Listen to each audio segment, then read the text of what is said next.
All right, what's up, everyone? We are back with Phoenix Wright. I don't know. I was just feeling like Phoenix Wright tonight. Um, today's been good. Today's been a great day. I got some cleaning done. I exercised today. Got back on my exercise routine. Had a light dinner for the first time today. First time eating food. Just literally like a couple hours ago. Did a little 15-minute walk after that. So I'm getting into my routine. I feel it. I feel good. So we're gonna finish off the night with a little bit of Phoenix Wright, and I don't know if we'll have time for anything else. I do want to kind of go to bed early, or at least try to. So we shall see. But I hope everyone's had a great day today, great start to their week. And yeah. Hey Jamie, thank you for the gift. Good to see you. Hey Jody. All right, I'm excited. Let's get into investigation day 2. December 26th, detention center, visitors room. Maya. Hey, Nick, it's you. I'm glad Mr. Edgeworth made it through the day okay. It's a relief.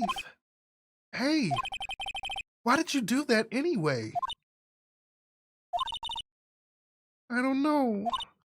I just knew I had to do something. I know I'm not the lawyer my sister was. I'm sorry. Well, you did save the trial. Just behave from now on, okay? Oh, okay. Have you been questioned yet? No, not yet. Detective Gumshoe was here just now. He said seeing as this is your first offense, we'll let you go after questioning. Whew. Oh, and he wanted me to get bail money ready. You can pay for me, okay? Huh? How much? I don't know. I guess they'll send you a bill or something. Why do I picture giant bales of money every time I hear the word bail? Any luck with Mia? None. I can't get through to her at all. Hey, Coco. I tried. I really did. I don't know what to do. I think I probably shouldn't have stopped my training. She sounds like she really did do her best. I should check and see if there are any waterfalls in the local area. I wonder if I'll ever see my sister again.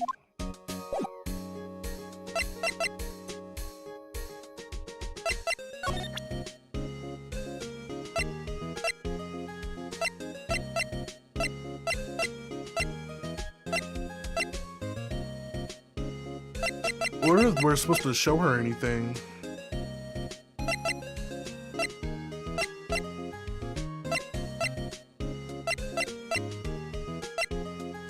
It's kind of weird to just end the conversation like that.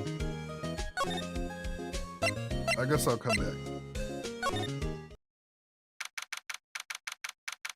Hey Dana! December 26th, Gort Lake Park entrance. There are fewer than there were yesterday, but the cops are still around in the park. I wonder if Detective Gumshoe was here today. Let's see.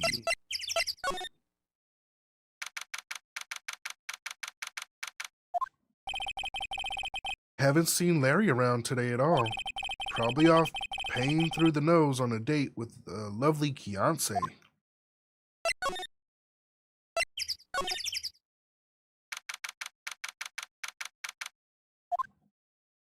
Oh! Hey, Detective Gumshoe. Hey, pal. The trial today, Yes? What about the trial? Well, I was gonna say good show, but it wasn't really all that. Though you did save Mr. Edgeworth, I guess. I just wasn't sure how to thank you, you know? Thanks. Detective Gumshoe? Any idea what strategy Von Karma is planning for tomorrow? It sounds like he's bringing in another witness. Another witness? Oh, right. He said something about that in the trial today. There were 2 witnesses. Oh. I was wondering who that other witness was. Who was it? Sorry, pal. As much as I'd like to, I'm not at liberty to divulge that information. Right. Oh, right. I wanted to ask you something about Edgeworth. What's up? Is he afraid of earthquakes? I'd never heard anything about that before. Hey, Classy. Mr. Edgeworth doesn't talk about himself too much, see? But there's one thing that's clear as day. Him hating crime the way he does. And him becoming a prosecutor. And him being scared of earthquakes. It all started with that incident. The DO6 incident? Yep, that's the one. 15 years ago, when he saw his father shot before his very eyes. He still feels the pain now. You can see it in his eyes. I wanted to talk to you about Maya Fey. Huh? She's not out on bail yet? That's strange. I told him to let her go as soon as they had their report written up. Man, I don't know what would have happened in that courtroom today if it weren't for her. Seeing her get dragged out by the bailiff? I'll be honest with you, pal. I shed a tear or two. Mr. Edgeworth, he was so moved, I saw his lip trembling. Really? Cold as ice, Edgeworth? He was really grateful for what she did, you know? I'm going to head back to the station. Yeah, I ain't gonna lie, that shit did kind of make me go cold when she did that outburst in court. I was like, okay, all right, Maya. I'll get the report on Maya and get her out of there as soon as I can. Thank you. Oh, wait. I was wondering, how much is bail gonna be? Don't worry about that. Mr. Edgeworth is posting the whole amount. What? Edgeworth? Didn't I tell you? He's grateful to her for what she did. All right, pal. Well, don't forget to pick her up, okay? Yeah, the last stream was really good. We did the investigation and we did the trial. So we did 2 parts of episode, what is this, 4? So yeah, it was a good stream. Maybe I can get Edgeworth to pay this month's rent too.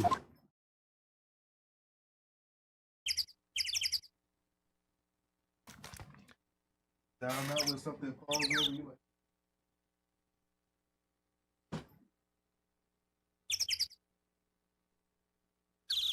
All right.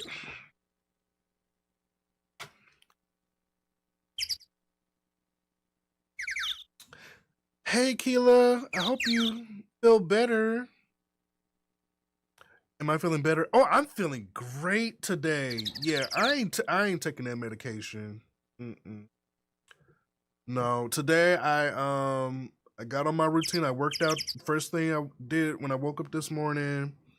Finished my my fast. Oh, I forgot to stop it. Hold on.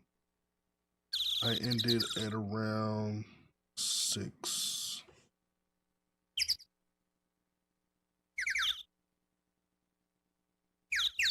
So I did 21 hours, which isn't too bad. I did want to do 24, but I was like, bitch, I'm hungry. That's good. It looks like that medicine took a lot out of you. Yeah, it did. I'm not taking that shit no more. Nope, not doing it. But yeah, today was good. Today was really good. So that's why it took me a while to get on, because I was kind of doing a lot today. Yeah, we're gonna keep it going. I don't know if there's anything for us to examine.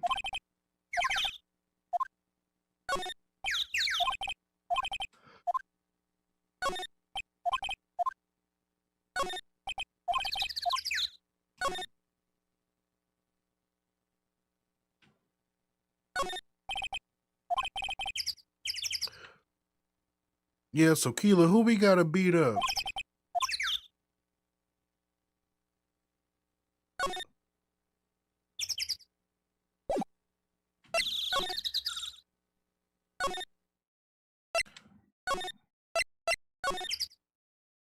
Okay, something about to go down here. Looks like the boat rental shop is closed today too. Or not.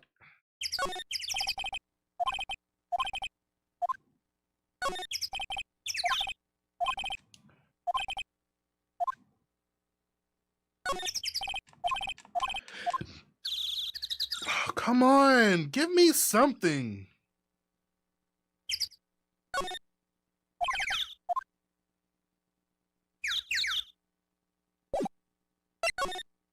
All right, well, let's go pick up mine.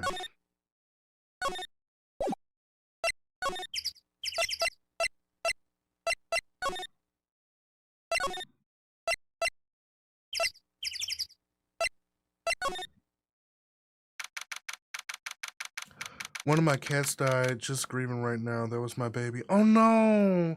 I just came across one of your videos of your cats too. Oh, I'm sorry to hear that.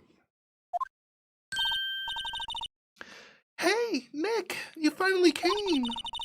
They just finished the paperwork. I'm free to go. Free at last, huh? Those interrogators were really mean. They were like, okay, what did you do this time? I was like some kind of criminal. Can you believe it? Well, they did let you out in the end, didn't they? Oh, that reminds me. Thanks for bail.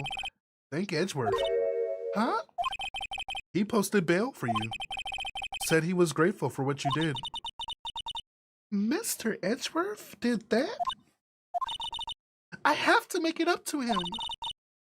We've got to win this case, Nick.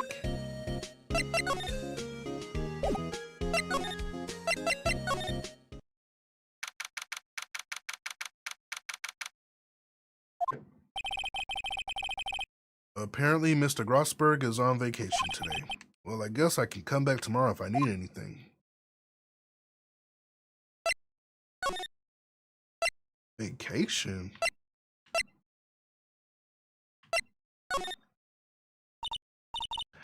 Ah, fresh air. I gotta say, freedom feels great.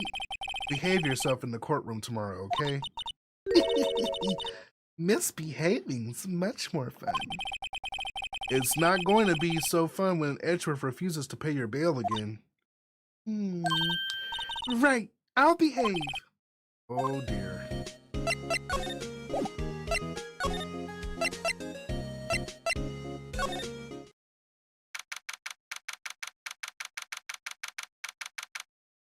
Okay. Detective Gumshoe's not here. Gumshoe's at the scene again today. Huh? Oh, really? He's a live wire, that one. Got into a fight with the chief for not following protocol. Not following protocol? I bet he wouldn't help them build the case against Edgeworth.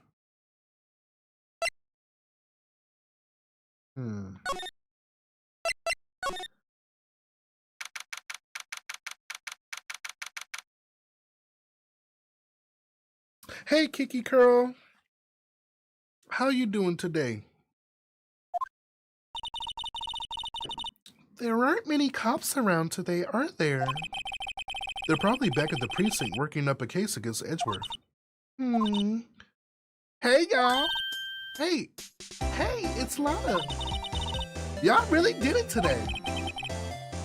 What do we do now? Nah, I'm not complaining. See, I did a little thinking, a little self-reflection, you might say.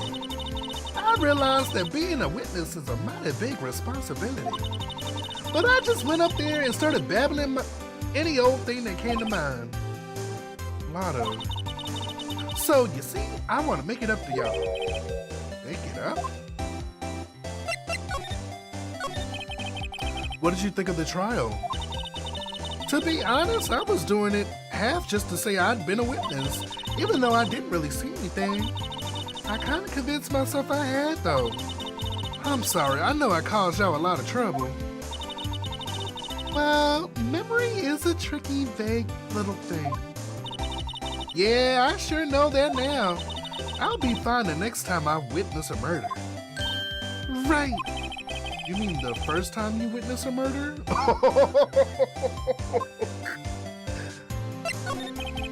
What about Gordy? Right. Well, the way I figure, the trial's only stoking the flames of Gordy fever. I'll get my exclusive photos and rocket to stardom. All right, Lotta, you go, girl. I wish I could be an investigative photographer, too. Finish your spirit medium training first. Lotta, what do you mean by making it up to us? Well, you see, actually, I got a bit of information for you. What? That Von Karma didn't want me to say nothing about it. What information? Now we're getting to the heart of it. See, I reckon we might be able to do ourselves a little exchange. Exchange? I thought this was to make it up to us? Right. I propose a little exchange to make it up to you. What? Information don't come cheap, my friend. Hey, I see you thinking, my, how unsophisticated these southern folks are. It's written all over your face. Let me tell you, most southerners are way more sophisticated than you. I'm just the exception, okay? Well, what'll be? You gonna deal or not? What do we do, Nick? We don't have any other leads, so I don't think we have a choice here. Okay, how much? Huh? You completely off your rocker?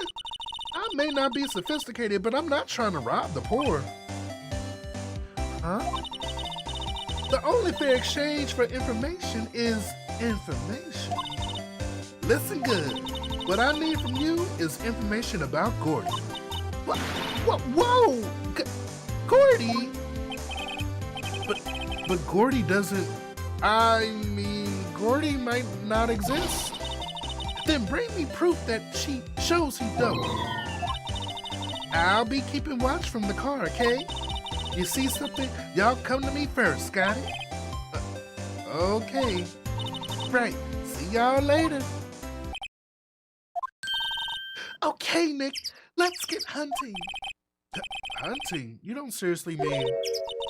Gordy? I sure do. What about Edgeworth? We're searching for Gordy for him, Nick. Don't you get it? Okay, now how exactly do we search for a make-believe monster? Maybe we can find a monster myth specialist?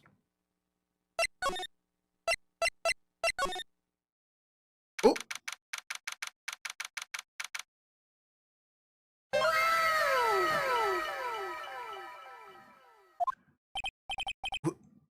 What's that? The Steel Samurai, Nick! Yo, Maya? Larry, what the heck is that? Oh, it's my girl Kiance's idea. She was all, if you like, put this here. It would be like really cool. Dude, she gave it to me along with the banner.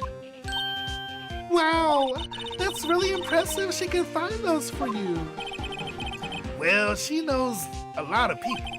And that show's finished now, so she got them for free. Right. Yo, Nick! What happened with Edgy? Well, we made it through the first day in court, alright? I don't know how good our prospects are from here, though. Huh? Hey, Larry, did you know Mr. Edgeworth's secret weakness? He's terrified of earthquakes. He acts like a little boy. Huh? That's weird. I don't think he was ever like that in school. No, really? Is she black? We're assuming she might be racially ambiguous as a biracial person, but we don't know. But we're going to assume she black because her name is Lotta. Well, we were only in the same class for a little bit. He transferred schools pretty quickly. Transfer? Right, when the DO6 incident happened. Doesn't look like Larry knows about it though. Hey, Larry, when did you get that big thing? Huh? Oh, the big guy. I had that for about a month, yeah. It's a big hit with the kids. Why wasn't it there yesterday? Huh? Oh, right. The compressor was busted. Compressor? Yeah, it's that little unit by my hot dog stand. That's what I used to put the air in the Steel Samurai. It broke a little while ago, so I sent it in for repairs. Oh, and here I thought you inflated it by yourself.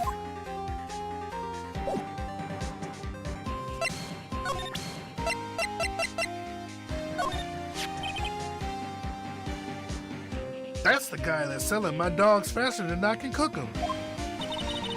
Do you think Gordy really exists? Nah, I think somebody probably just saw something that they just thought was Gordy. But I'll keep selling samurai dogs until the truth's out.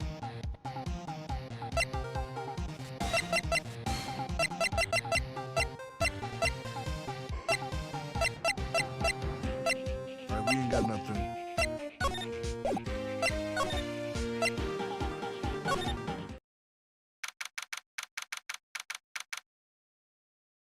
Not Coco saying her again, shaking my head. That's funny. Ooh. Hey, y'all. Well, y'all find anything out about Gordy? No, nothing. Well, keep moving. It's getting cold here at nighttime. It is a little chilly. I think I have to sneeze. Whoa, no you don't. No sneeze. Wachoo!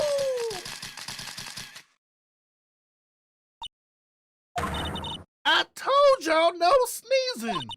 See, I set the camera to respond to things a little softer than a bang. It triggered on one of Von Karma's finger snaps now. Oh, I'm sorry. Yeah, well, sorry. But what about my film? Nick, pay the lady.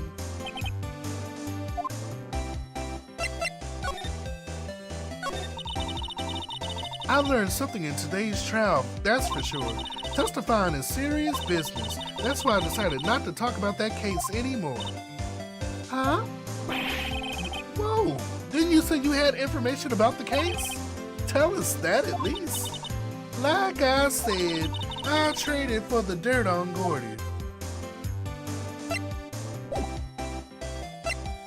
We ain't getting nothing here.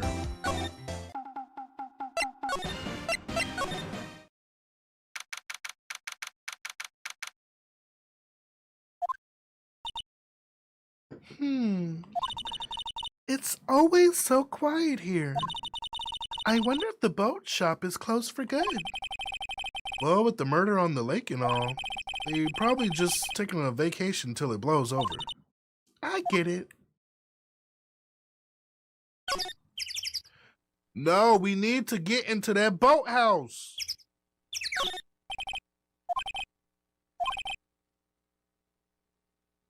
Apparently the police took away the actual boat that was used that night.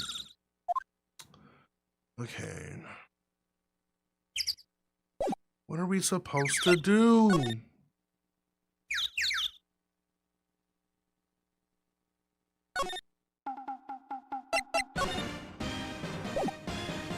I'm gonna go ask her about Gordy. Hey, question. What are you gonna do if Gordy doesn't exist? I'll quit being an investigative photographer. What? After all, I only have one photo to my name so far. Was it a good one? You bet. A UFO. UFO? Anyway, I can't get a career making photo this time. If I can't get a career making photo this time around, then that's it. I'll quit and go back to school. Huh? So you really are a university student? Yeah, well, I'm taking a break for a bit. Right.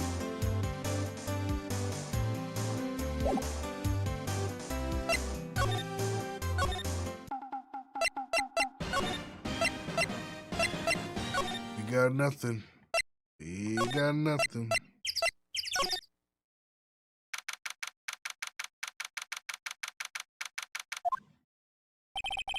Hey there, pal. What's up? You look out of sorts. Wait, you didn't go and do something that's gonna hurt Mr. Edgeworth's case again. What do you mean, again?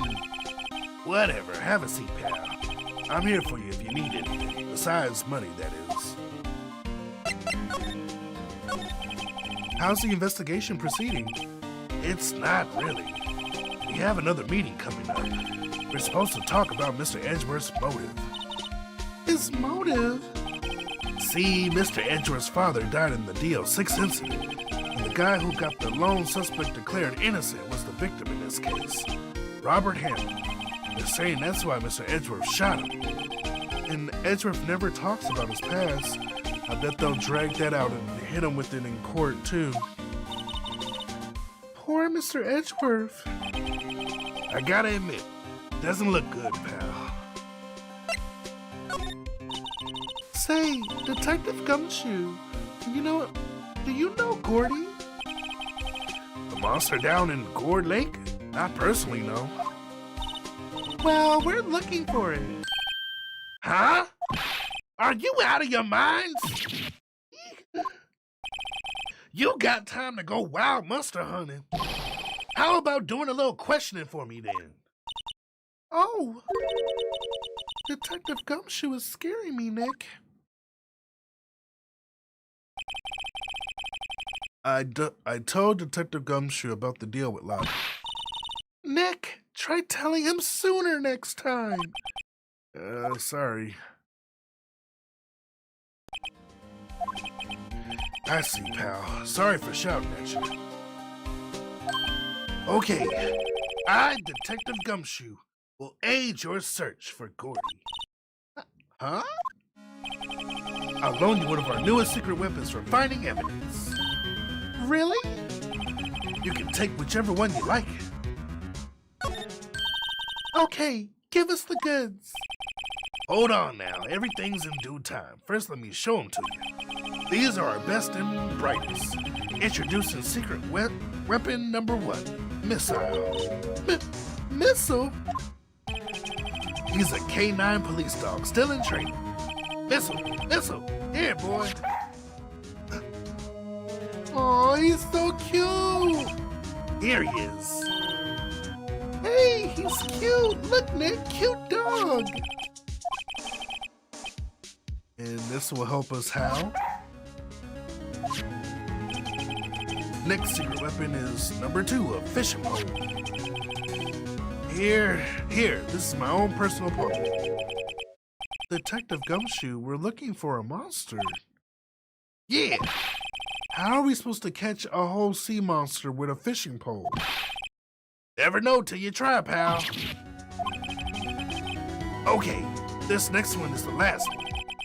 No, please, I'm already overwhelmed by our choices. Secret weapon number 3, a metal detector. Here. Detective Gumshoe, we're looking for something alive. Right. How are we supposed to find it with the metal detector? Hey, you never know. It might have been eating soda cans. Well, which will it be? I can't make my mind up, Nick. They all seem so perfect. I can't make my mind up either, for the totally opposite reason. Oh well, I suppose it can't hurt to borrow one of them.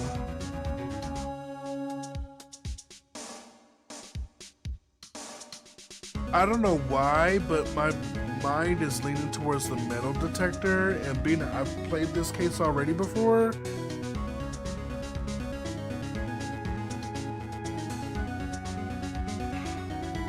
I'm just trying to think, where would the metal detector come in handy, though? We ain't got time to be playing these games.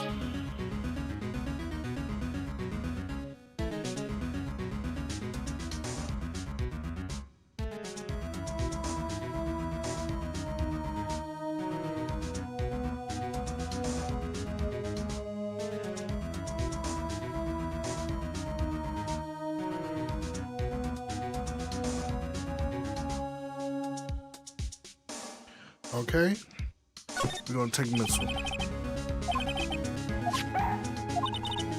He's so cute. Oh boy.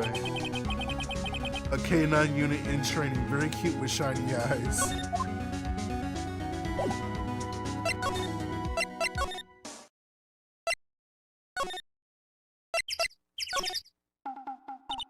Hey, Nick!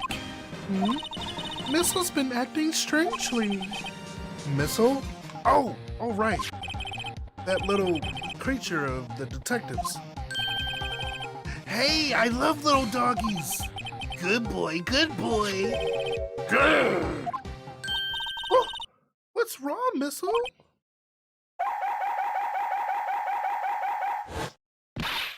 Eek! Missile! Missile! Whoa, stop that thing! Cannibal, it's eating my samurai dogs!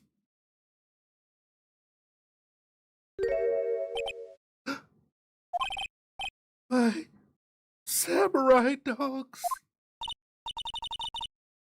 Wow, he ate every single one. I'm sorry, Larry. Sorry? Sorry? Don't pay my bills, Nick. I'm going to have to this time.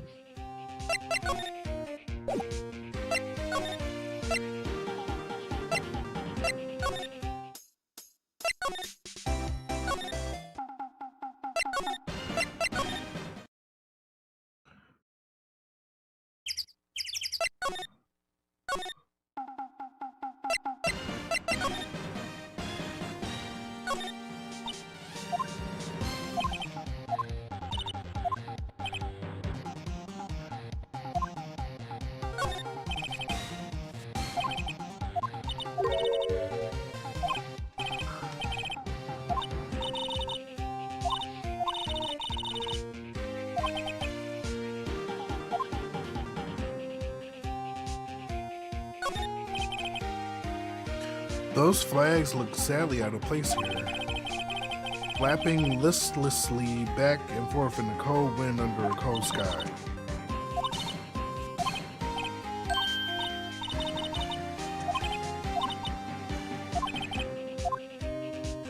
Alright, it's not relevant.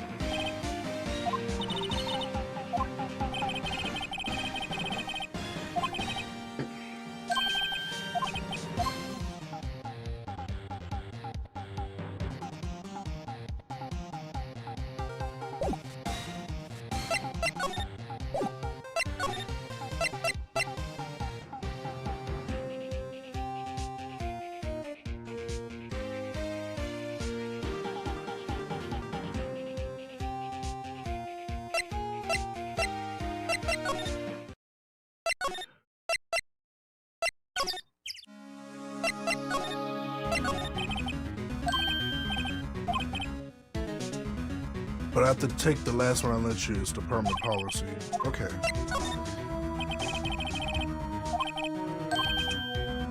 Oh, if it breaks, be sure to dispose of it properly, okay? Right.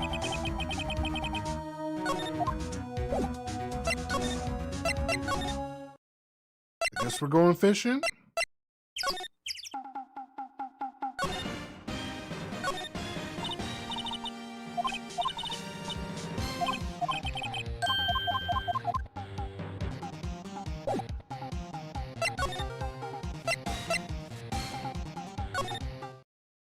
Damn, what am I supposed to do?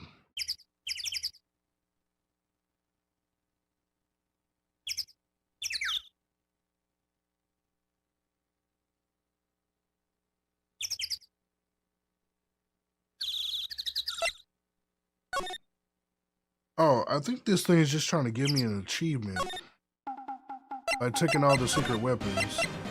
But I think the only one we really needed was the metal detector. Oh, I didn't mean to go there.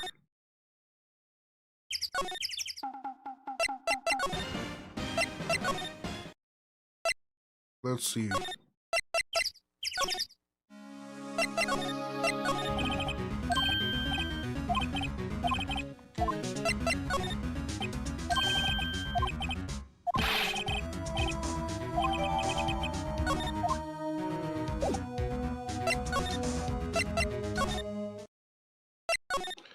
Alright, well, I didn't get no...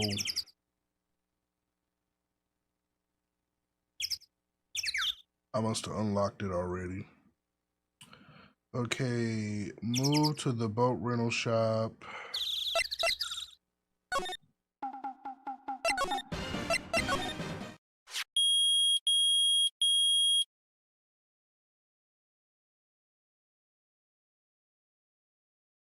Excuse me, bitch? Nick! It's beeping! The metal detector's found something! Sure is loud enough about it. Whatever it is, it must be in those bushes. Go check it out, Maya. Why do I have to check it out? Nick! Look! Huh? An air tank? Huh? The valve looks broken. I thought it was Gordy. Maya, first of all, why would Gordy be in the bushes? And second of all, why would a metal detector react to a sea monster? Huh? There's something wrapped around this air tank. It looks like a string of flags. Well, we might as well take it with us now that we found it. It's heavy.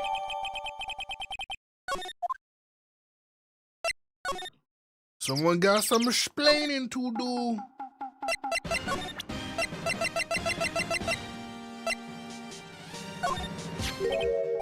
What? An air tank? What about it? Larry, I wanted to ask you about this tank. Have you seen this before? Huh? Me? No, never. Who the heck would go diving in the middle of winter? There's something about the way his eye twitched when I showed him the tank. I think I better pursue this line of questioning a little further.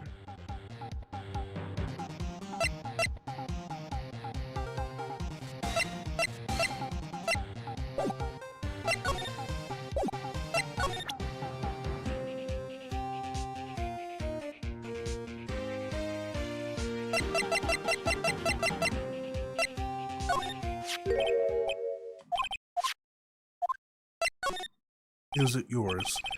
Say, is this air tank yours? What? Why would I have a thing like that?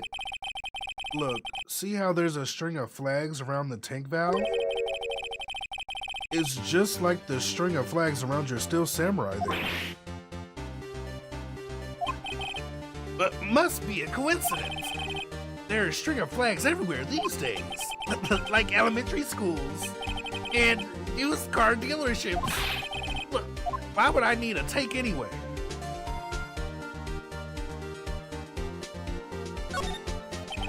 You used this to inflate that, didn't you? Inflate what? What else? That big puffy Steel Samurai. Hey, Bobby! Now, why would you go ask me a question like that? Looks like I hit the nail on the head. Right. Actually, see, the compressor I always used was on the fritz, so I tried using the tank to inflate it just once, and it didn't go so well. As I suspected. It didn't go so well? Yeah! You think you could be a little more specific? Come on! Look, it's embarrassing, so I really don't want to talk about it. Tell us! Fine, whatever. It's like what I said, the compressor was busted. So I took the tank and tried to fill the Samurai up with that. And then...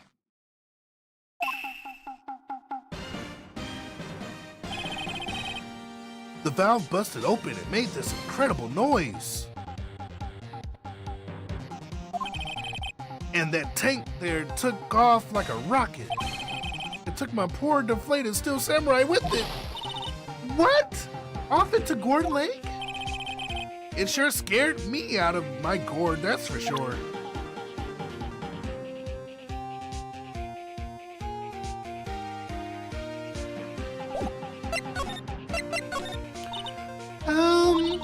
So the tank and the Steel Samurai you were trying to fill up flew away.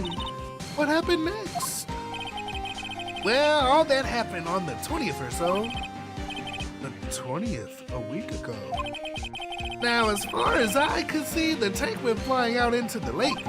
So I went out every night in a boat looking for it. I mean, Kiyase gave me that Still Samurai after all. And when did you find it? Just the night before last.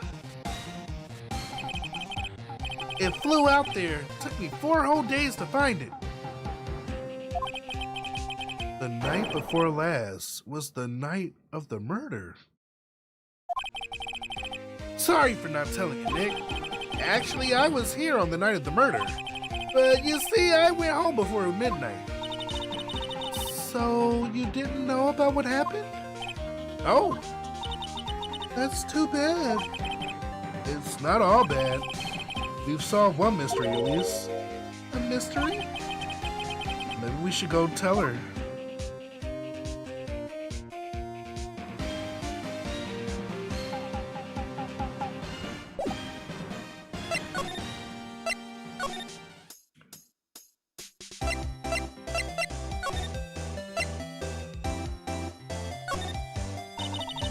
Well, Mr. Lawyer,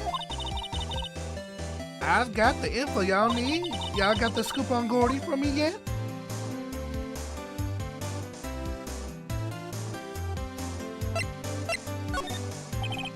Lotta, there's no such thing as Gordy. What? What? How can y'all be so sure? Really, Nick? Y'all got some proof Gordy doesn't exist? The proof that Gordy doesn't exist is here. Of course I have proof. No lawyer worth his badge would make a claim without the proof to back it up. Here's the proof that Gordy doesn't exist. I present Exhibit A. Larry's air tank? What are y'all doing with an air tank? This is Gordy. Excuse me? Excuse me, bitch? What exactly are you saying, Nick? There's a stand near here, a hot dog stand. There's a giant inflatable samurai doll there. About a week ago, an idiot who happens to be a friend of mine tried to fill it. He used this air tank, and when the valve blew, the tank flew into the lake. Apparently, it made a pretty loud bang when it flew. A bang? The tank, along with the deflated Still Samurai, fell into the lake. At the same time, a couple was taking a photograph of the lake. This photo. Wait! So, you're saying that Gordy is really the Still Samurai? Well, that's a fine way to ruin the gal's dreams. Sorry, Lotta. Nah, it's okay. You win. I'll give you your info like I promised. Poor Lotta. So, tell us this information you have. Hey, Honey Dip. A promise is a promise, I guess. I overheard the cops around here saying something about the witness tomorrow. They said that he's the caretaker of the boat rental place up the path up here. Boat rental? There's someone there? I mean, it looks so deserted. Just an old guy living all by himself. Y'all should go check it out. Thanks, Lotta. We will. Let's get cracking, Nick. Hold on. Something else? Yeah, the night of the murder, my camera clicked twice, you know. Wait. Wait, so you have another photo? No, not Big Lotto, no. Yeah, but there's nothing in it at all, just the lake. I figured it wouldn't be much use as evidence, so I kept it to myself. Well, it might not be helpful at all, but here, take it. Thank you, Bobby, for oh wait. It says welcome to level 1, but you got a whole GameCube controller. So that means you've been a member for a minute, huh?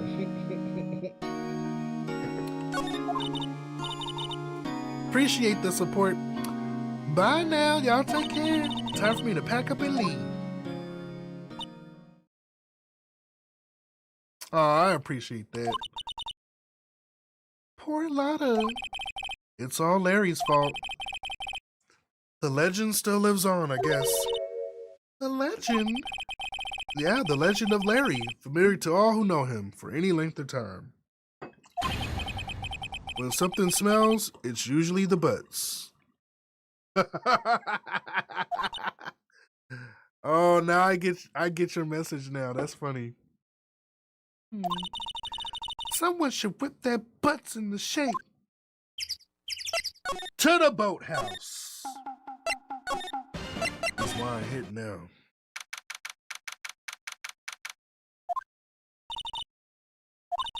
Hey, Nick. This is the boat shop that Lotta was talking about. You're right. Doesn't seem to be anyone around at all. Well, let's check it out anyway. That's why I tried to open the fucking door.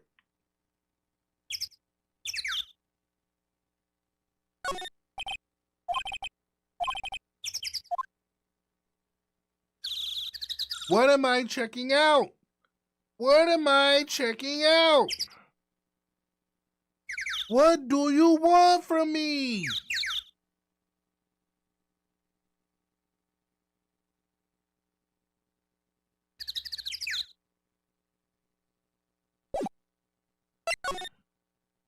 Wait. Oh, we can go in.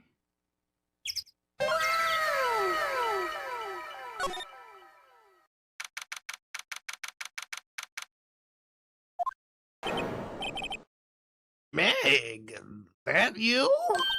Meg? Hey, is that Keith with you? Where have you two been? I've been worried sick. Nick, you handle this. I think I'll leave this one up to you, Maya. Meg! Yes? Finally, you've made up your mind, have you? My mind? You'll run the pasta shop when I'm gone. Pasta? Glad to hear it, glad to hear it. You'll make your old man proud. When you kids left the house, I didn't know what to think. How am I supposed to keep this place running, an old man like me? Polly. Polly, the kids are home. Hello, hello, squawk. Nick, what was that? A parrot, the one on that perch. Keith, Yes? I leave the wet noodle in your capable hands, Sonny. Nick, what's the wet noodle? Based on the available evidence, I'd say it's the name of his pasta shop. That's a relief, isn't it, Polly? Hello, hello, squawk. Yep. He fell asleep. I guess he's relieved. This game came out 2001. That is kind of crazy. Damn, that's over 20 years. 24 years exactly.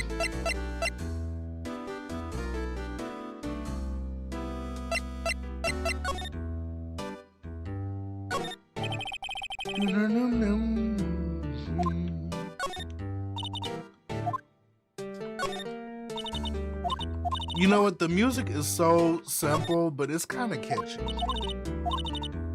I need to listen to the soundtrack.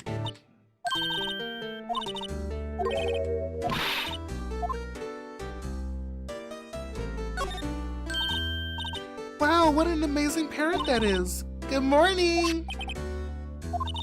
Hello. It ignored me.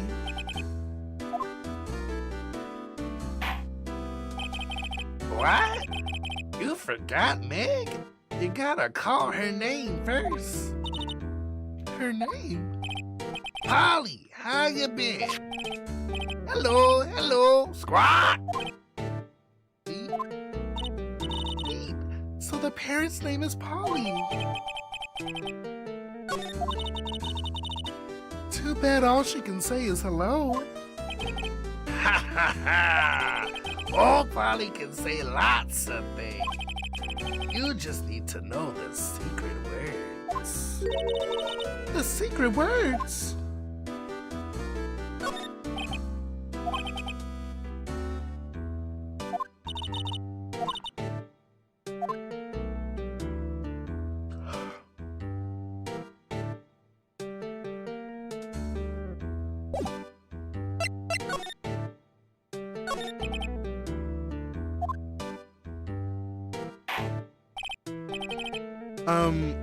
Pasta shop? Yeah, to think the wet noodle will live on when I'm gone. My father started it, you know. That makes you to the third generation. Meg? Yes? Tomorrow we'll start with the secrets of dough tossing. Dough tossing? You too, Keith. Yes? You'll be the best pasta wrangler the West has ever seen. Pasta wrangler? The West? Isn't pasta from Italy? Meg! Yes! You know the best pasta's always been made west of the Rockies, don't you? Right, of course. Everyone knows that. Nick! Huh? How long do we have to keep up this all in the family charade? This man must know something about the murder. We're not leaving until we find out what that is. I want whatever he's drinking.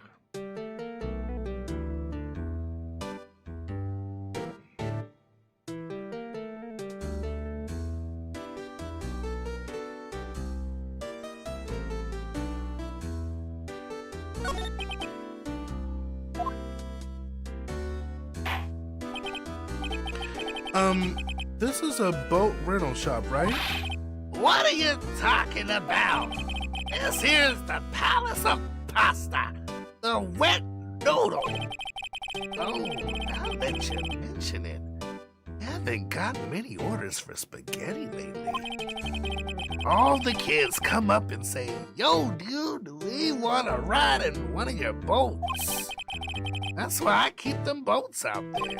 Youngsters these days, darned if I understand them. I'm pretty confused myself. Nick, this isn't going anywhere. But this old man is the witness tomorrow, right? We gotta find some way of getting information out of him.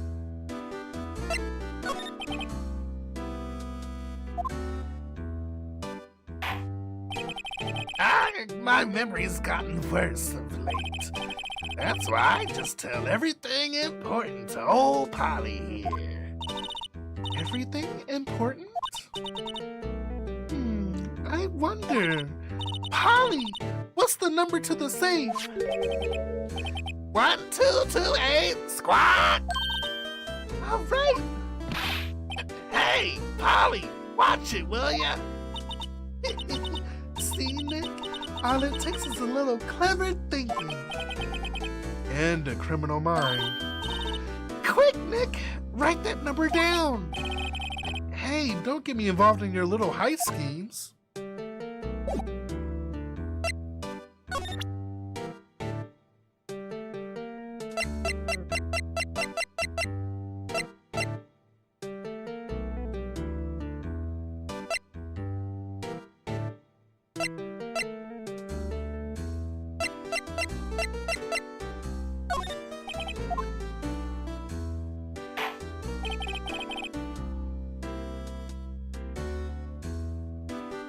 Now listen here, Keith. Remember that tricolor pasta we was talking about? Our rainbow-ole, I figured the last color we should use, indigo blue. Indigo blue? That didn't seem to work the way I thought it might. Okay.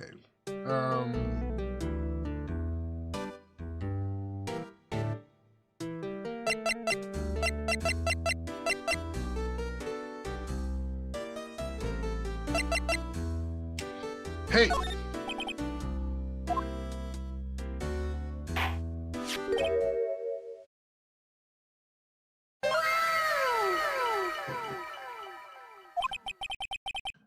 That's a lawyer's badge? Yes, it is. I don't believe it. This old guy is the first person to recognize my badge. I get it. Huh? Yep. I got you figured out now. You're not Keith. Nick! Now's our chance to clear things up. Sir, no, I'm not Keith. And I'm not Meg either. We're here investigating a murder that took place on the lake the other night.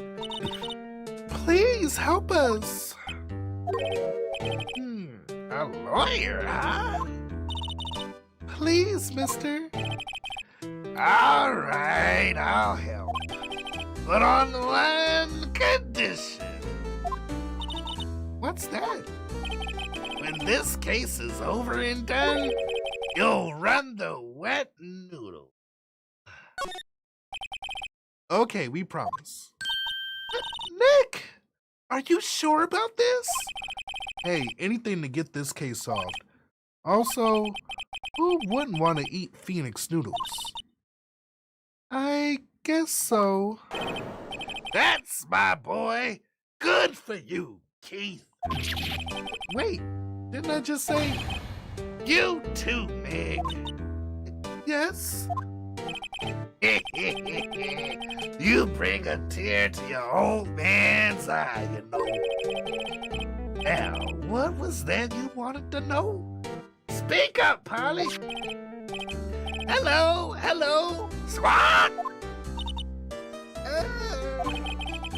Now he's talking to the bird again. How do we get him to talk to us? Yep, I seen this. You know something about this, sir? Keith? Yes? It's okay. You can call me Dad. Dad! You know something about this? Yeah, the other night, out on the lake. Yes? I know all about that. I seen it. What? Tell us what you saw. Well, I suppose since you're taking over the shop and all.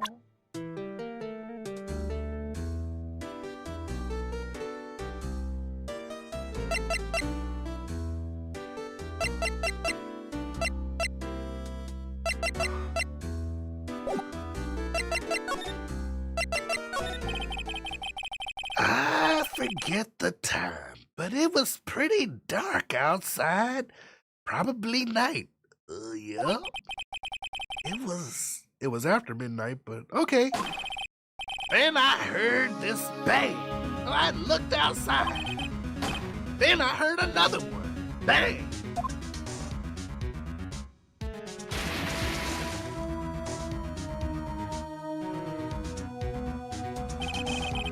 A little while later, this boat comes back. Then a young man walked by my window here. He was muttering something to himself. Yup. What did he say? Yup.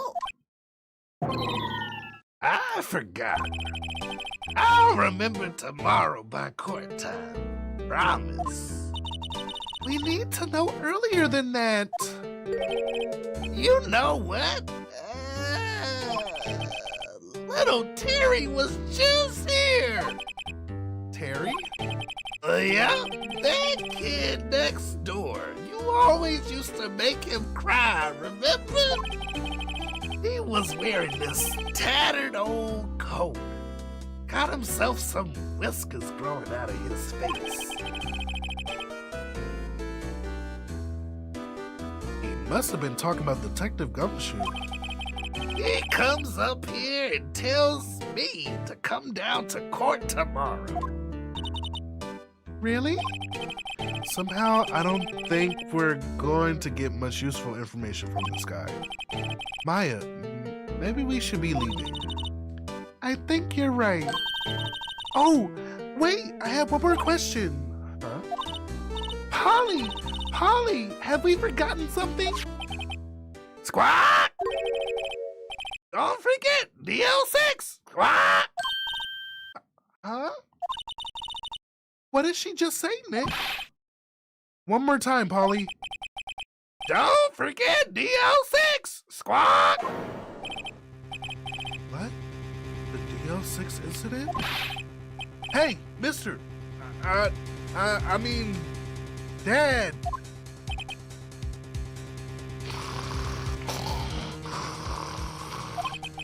This is getting weird. Who is this old guy? Why would that bird Polly know about DL6? We have to figure out who that old man is. Oh, what? He locked the door from the other side. Who could that old man be? I think I need to do a little more research on this DL6 incident. Maybe I should ask Detective Gumshoe. Alright, y'all. Give me a second. Let me go run and get this decongested. This wine got me feeling a little, getting the sniffles a little bit out here.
Oh, that's good. That's good.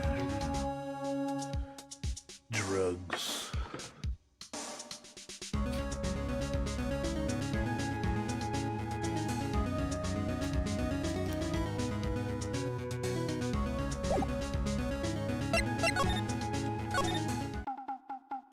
All right, well, now we're on to something. Detective Gumshoe, we need you.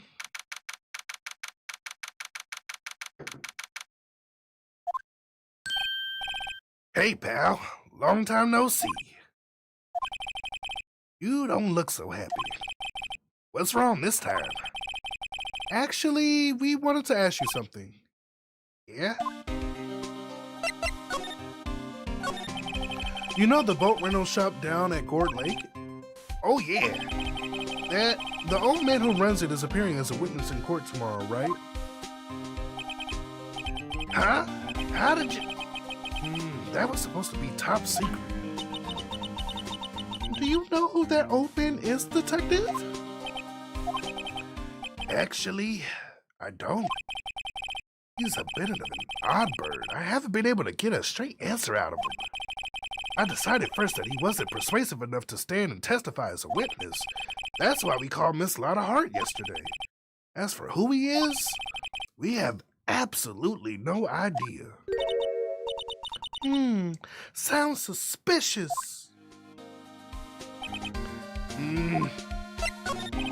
Detective Gumshoe, please help us. Huh? We need to know about the DO6 incident. That was when Edgeworth's father died. I can't help but think that it has something to do with this current case. To tell the truth, I don't know much about DO6 either. Mr. Edgeworth forbade us from reading the file. So, I'm afraid I can't show them to you either, pal. What? However, you can convince me somehow that the DO6 incident is related to this case, well, I guess I consider opening the file up.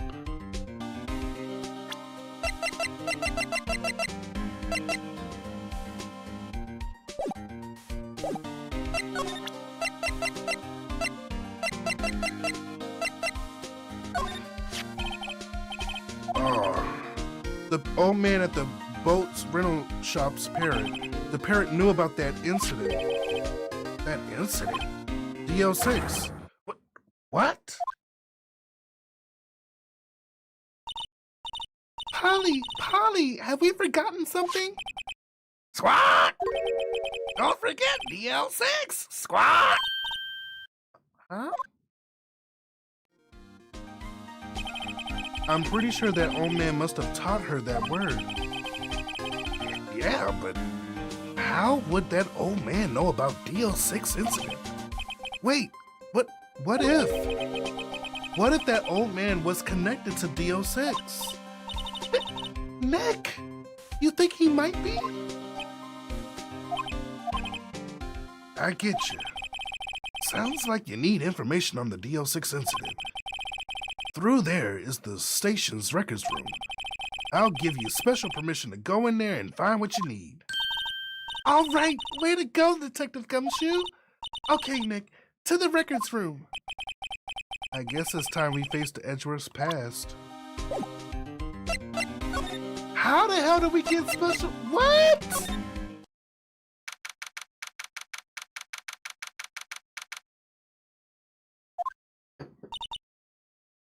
Wow, it's amazingly dusty.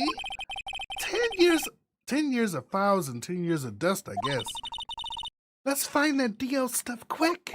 DO6 stuff quick. 15 years ago, both me and Edgeworth were 9 years old. We were almost through with 4th grade when he suddenly transferred. Because of DO6? Nick, I found out where the file is. Oh, thanks. Just let me know what you want to know about the DO6 incident. I'll go get the right file. All right, Maya, look at you, bitch! I see you! Well, first I have to get a handle on the main facts, like a summary. Right. Summary. Found it. Here you go.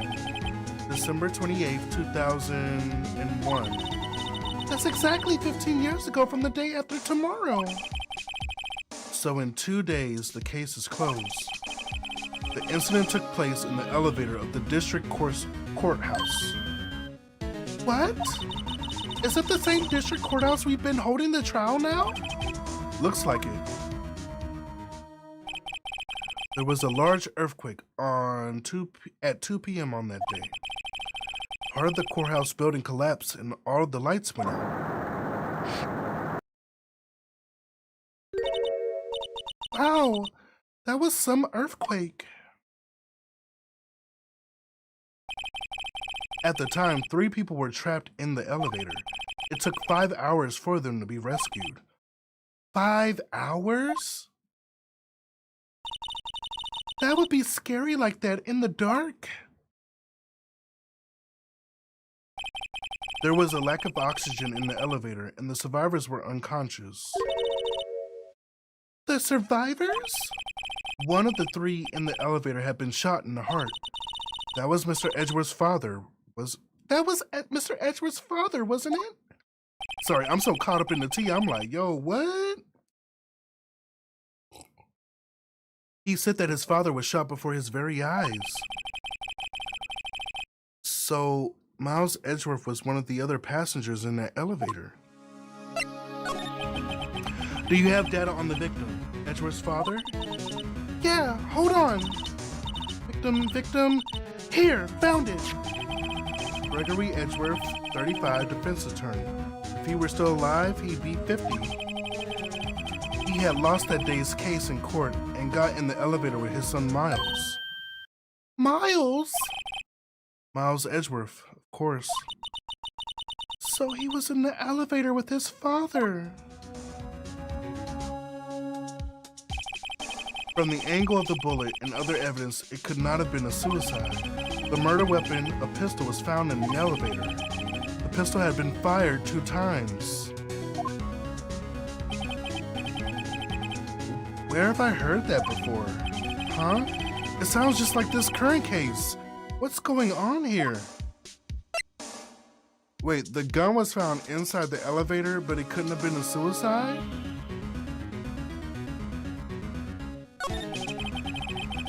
Got any data on the suspect in there? That would be the guy that my mom got arrested. Hold on, this is it. The man arrested as a suspect in DL6 was Johnny Yogi? He was a clerk in the court, apparently. So he must have been the 3rd person in the elevator. Oh. Well, then he had to have done it. But he was found innocent thanks to his defense lawyer, Robert Hammond. Hammond? The victim in our case? Right. The suspect, Mr. Yogi, was oxygen deprived so much he had brain damage. He lost all memory of being in the elevator. After he was declared innocent, he disappeared.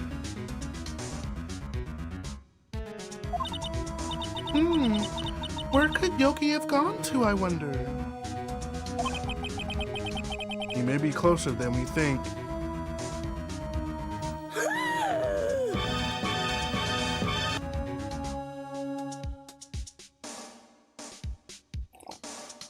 Said nigga at the boathouse. That's why that nigga off. I guess we know generally what happened in DL6 now. I still don't know what sort of impact the whole thing had on Edgeworth.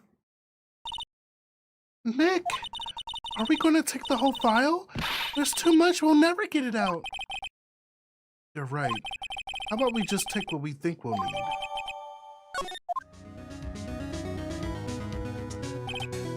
Right. That's probably all we'll be able to find here. Now all that's left is the trial tomorrow. I wonder how Dad will do testifying in court.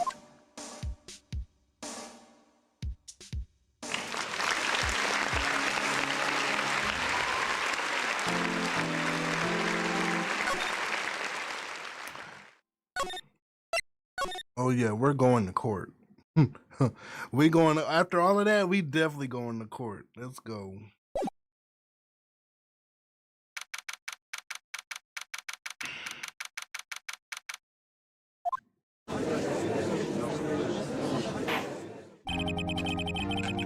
Hold on.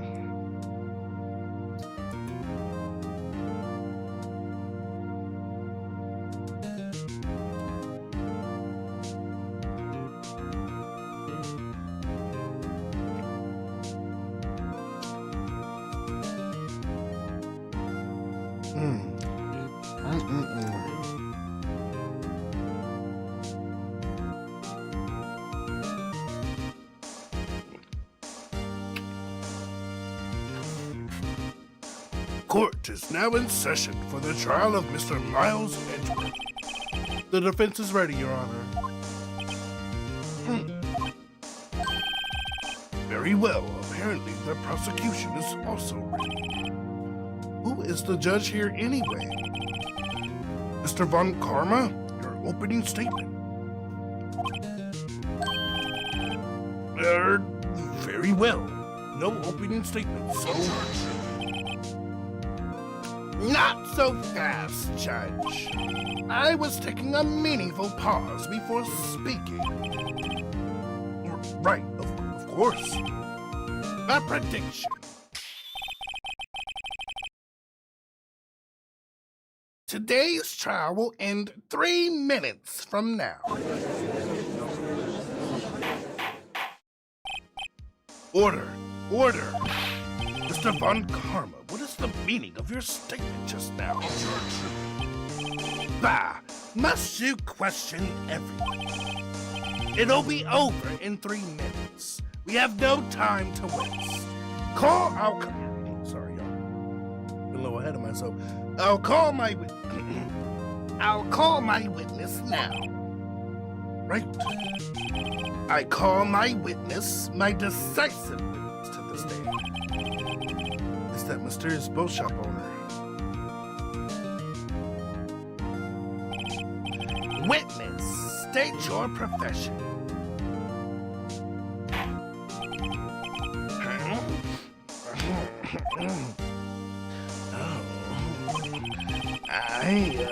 I am the proprietor of the restaurant, the Wet Noodle at Cord Lake.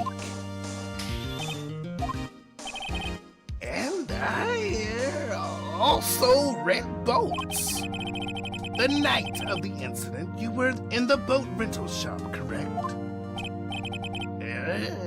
Yep, I was. Please testify. Wait a second. We still haven't heard who this old guy is. Objection! Wait a minute. The witness hasn't stated his name yet. Because I did not ask him, Mr. Wright. Bah! I have predicted this trial will end in 3 minutes. Stop asking trivial questions and cooperate. Yeah, right. The witness will state his name.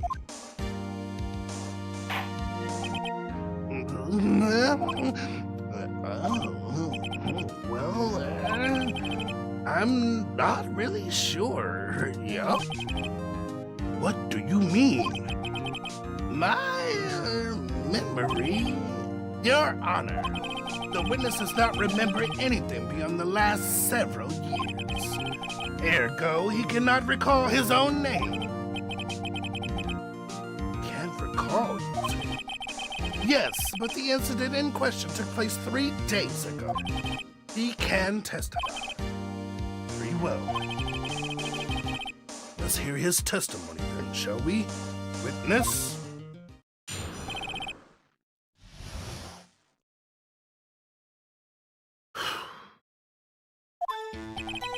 It was the night of the 24th, just after midnight. Yep. I was in the restaurant where I rent boats as usual. Then I heard a bang. When I looked out the window, I saw a boat just floating on the lake. Then I heard another bang. Just about then, the boat comes back to shore, and a man walks by my window. Very well. I'd like to begin the cross-examination. There's nothing to question in my witness's testimony. Ergo, no need for cross-examination. Besides, there are only 10 seconds left before our 3 minutes are up. Judge, your verdict now. Yes, Mr. Wright? What are you saying? Of course I'll cross-examine the witness. Very well, you may begin.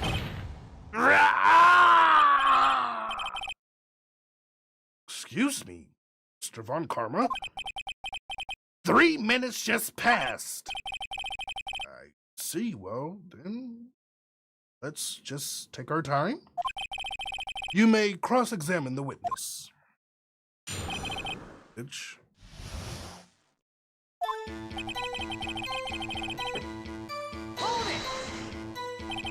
Just after midnight, you say? Yeah, just around then. Are you sure? Pretty sure, yeah. When I talked to you yesterday, you were rather vague about the time. I'm surprised you seem so sure about it today. I asked him and he remembered. Isn't that right?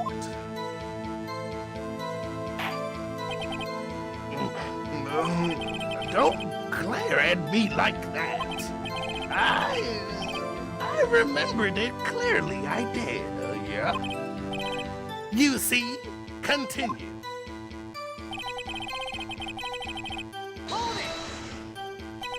Is there anyone who can verify that? Well, I guess Polly could. That's not good enough for a court of law. Mr. Wright, exactly what is not good enough? Your Honor, this Polly is a parrot. A parrot? Don't be so hard on the girl, Keithy boy. Keith? The prosecution concedes that we cannot prove the witness was in the shop. Witness, please continue. Then I heard a bang, yup. And where did the bang seem to come from? From the lake, I figure. Are you certain? Yeah? Good, continue.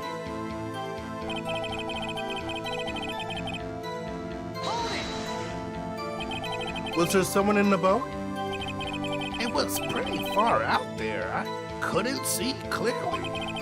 But I figured there was 2 men out there, yeah? But you couldn't see them clearly. Yeah. At that time, that is. At that time?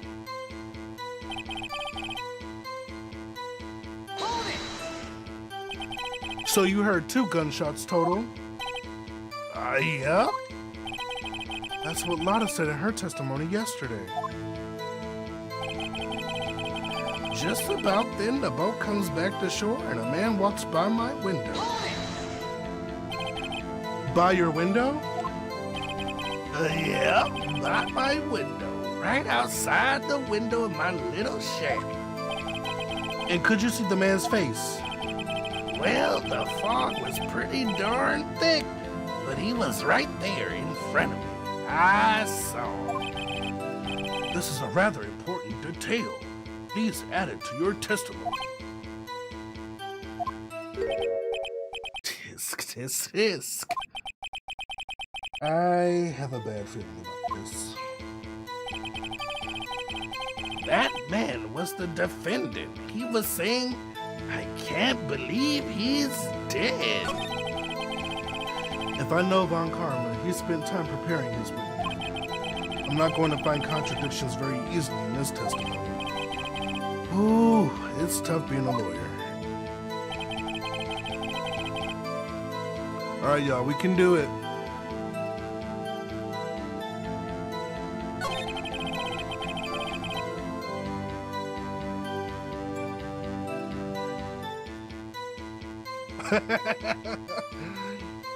Oh, hey, Ellie. I know you love this game. That's funny.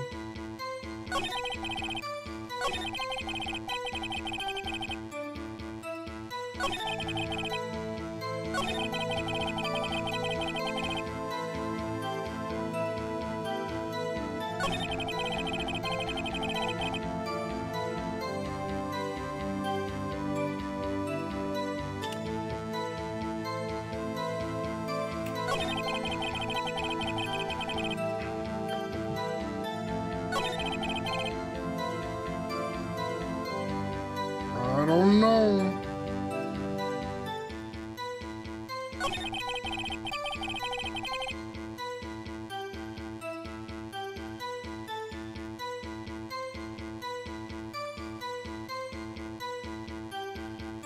Okay.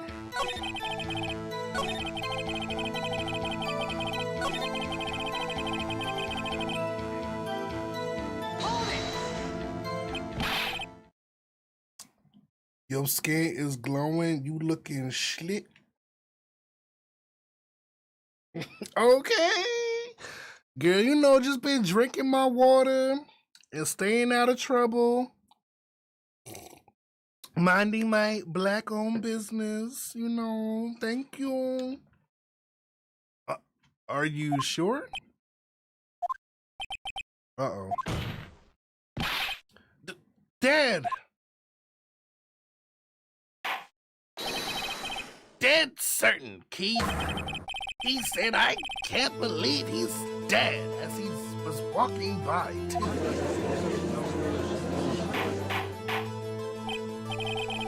Witness, are you sure the person you saw was Miles Edgeworth? It was him, that Edgeworth boy.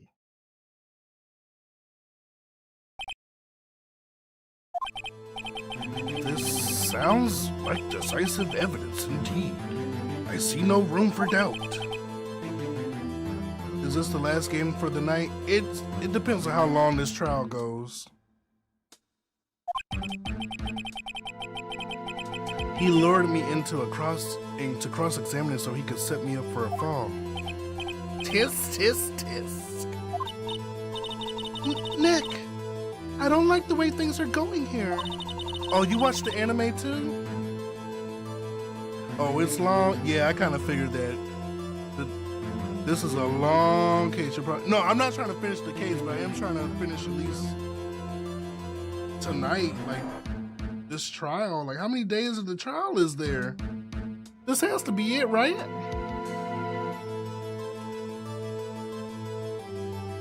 Okay, well, this will probably be it then.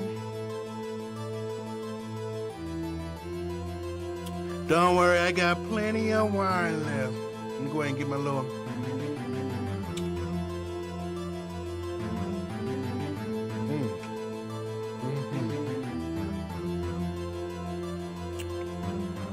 Oh, so we making mashed potatoes.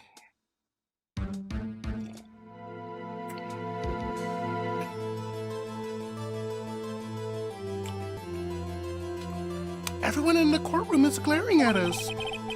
I better act quick, or this trial is going to be over. Objection! Look at that pen. Look at that pen. Respect the pen. Your Honor, we proved in yesterday's trial that it could not have been Edgeworth who fired that gun. Mr. Wright, are you referring to the fingerprints from Edgeworth's right hand found on the gun? And the photograph showing a man firing with his left hand? Exactly. That is easily explainable. He could have wiped his prints after he fired. You are ignoring the truth of the matter here. Everything in this witness's testimony is true. The judge is lost in thought. What should I do? Objection!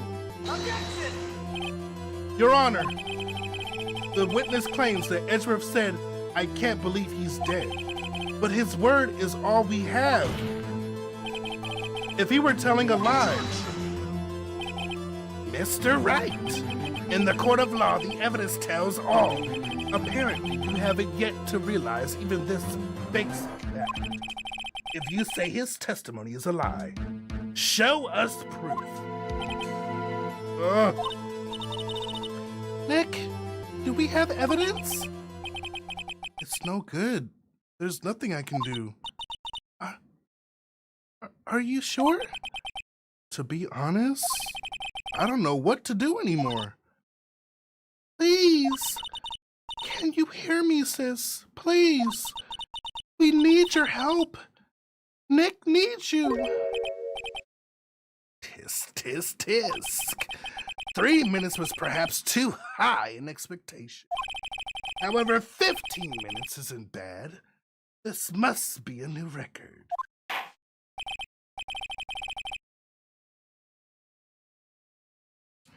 Enough. Enough. The witness may leave the stand. This court sees no reason to further prolong the trial, nor is there any need for more time to decide the case for the defendant. This case is extremely clear. I see no room for misinterpretation of the facts. What? No! This court finds the defendant, Miles Edgeworth,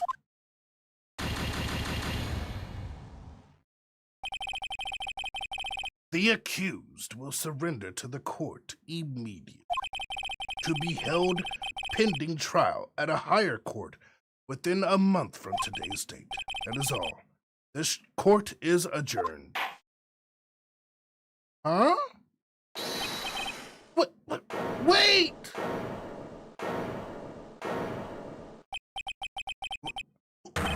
Who was that just me? Huh? What? Larry? Oh my God! The ghetto. And she gonna be ashamed of herself coming out looking like that. Hey, girl! What are you doing here? Listen, you gotta listen to me. I was there in the park the night of the murder. I wasn't sure about it until just yesterday. But today, I remembered it. Remember what? The gunshot. I heard it too. Order. What is the meaning of this? The verdict has been decided. I call for adjournment. One moment, Mr. Von Karl. So you say you heard a gunshot? Yeah, I did. A gunshot that night. I was sitting here in the audience listening to the testimony. Then I realized something he said was different from what I remember. Anyhow, I can't just sit here and let you call Edgy a murderer. It's just not right. I'll testify. Let me testify. Order. Order. Oh, this is the first time something has happened like this in my court. I'm not quite sure how to proceed. Judge, you have already given your decision. The trial is over. Nick, this is it. Larry's given us one final chance at this. She's right.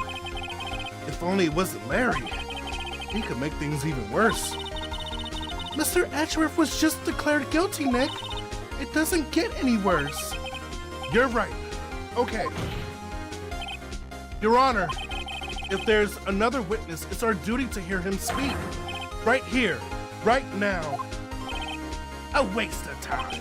The verdict cannot be overturned.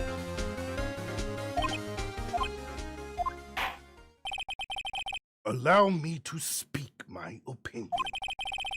In all court proceedings, it is our duty to prevent an inaccurate verdict. In order to make sure no mistake has been made, every witness should be heard. But what is this? I withdraw my previous verdict of guilty. Mr. Von Karma, I order you to call this new witness to testify. Now. What? The court will adjourn for a 5-minute recess. After that, we will hear this new witness. Court is adjourned.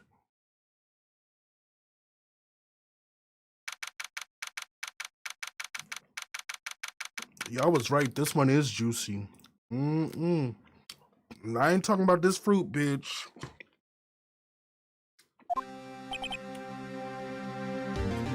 Ooh. That was too close. Sorry to keep you on the edge of your seat like that, Edgeworth. I've seen worse. Yeah, right, Edgeworth. You were sweating like bullets. I just wonder what Larry plans to say in there. Larry was at the lake that night? Yes. He said he went looking for the Still Samurai balloon that flew into the lake. Oh, right. And he found the balloon in the air tank that night. Yeah.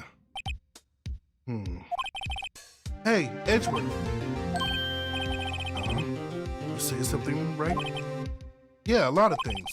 You seem out of it. What's wrong? It's nothing. Mr. Edgeworth, there's something I've been meaning to ask you. What's that? Why are your fingerprints on the murder weapon? Oh.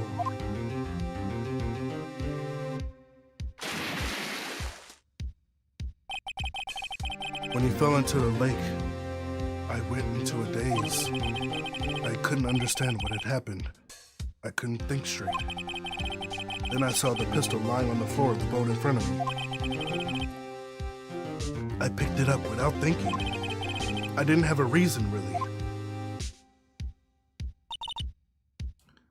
I see. Right. Yeah? This might be our chance. Our chance? Von Karma has only ever run perfect trials. Perfect trials? Perfectly prepared witnesses, perfectly complete evidence. That is the secret to his success. This is the first time he's ever had to deal with something unexpected. He has to let someone he hasn't even talked to testify before the court. And that someone is Larry. What are you getting at? It's likely his testimony will be full of holes, right? That's right, Nick. No 10-minute trial this time. We'll milk this one for all it's worth. Hey, it was 15 minutes. 15! Everything's on Larry now.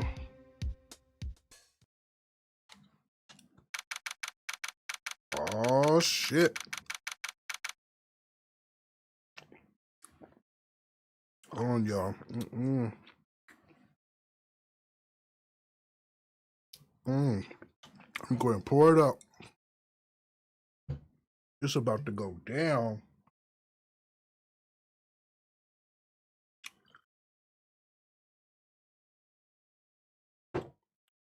I ain't talking about that nigga that fell in that lake. Then again, maybe I am.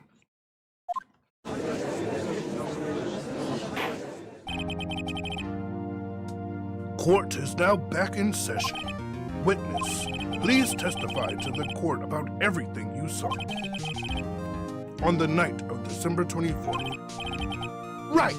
Leave it to me. Please, Larry, don't mess this one up. I hate to admit it, but you're our last chance. Von Karma didn't even have time to prepare his witness. I just hope Edgeworth is right about this being our big break.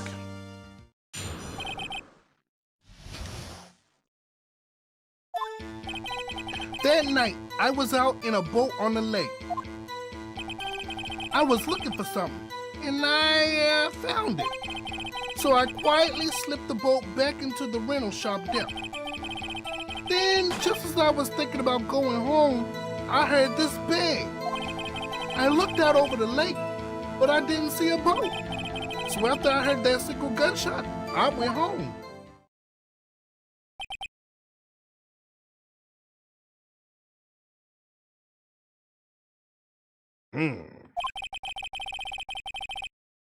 That was an unusually vague testimony, even for this court. In any case, Mr. Wright, you may begin your cross-examination. Yes, Your Honor. What's wrong, Nick? It's Larry. I have no idea what he's going to say if I press him. I'm a little scared. Well, we've come this far. There's no way to go but forward, Nick.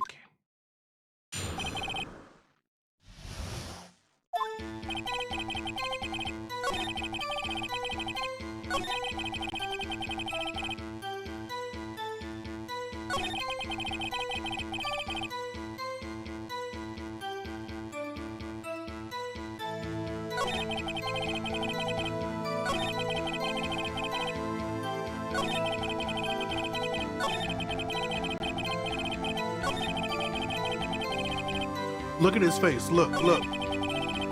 Thinking. Looking out over the lake. Now his ass sweating. Why you sweating? Yeah, you sweating. Yeah, hold up. Heard a single shot, gunshot, and went home. You ain't go home, bitch. Lotta says she heard 2 gunshots. How you only hear 1? Wait a second, Larry. What? You only heard 1 bang?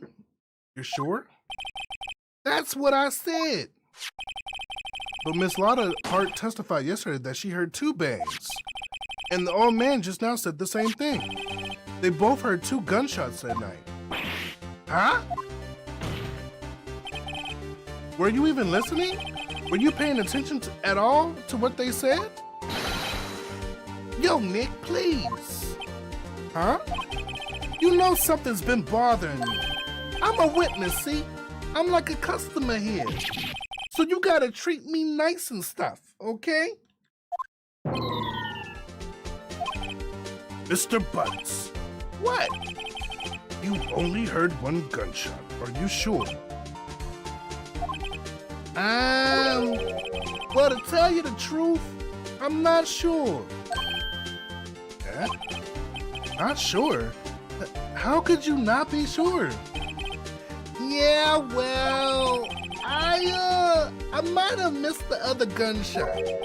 I was listening to something else. Something else? My radio, dude, with my headphones. What? Order, and stop that booing. Mr. Butts, you were listening to the radio with your headphones? Yeah, so what? That a crime? I listen to my radio. Everybody listens to the radio. What's the big deal? Mr. Von Karma, your opinion.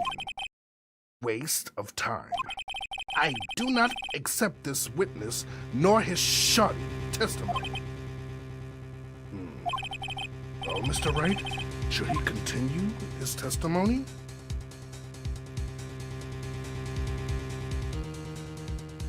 Hell yeah, he should continue. What the fuck you mean? I mean, Your Honor, please allow the witness to continue his testimony. Bah! Nothing is more pitiful than a lawyer who doesn't know when he's lost. Very well, Mr. Wright. Please give your testimony and be sure to include details, like your radio. Right, leave it to me.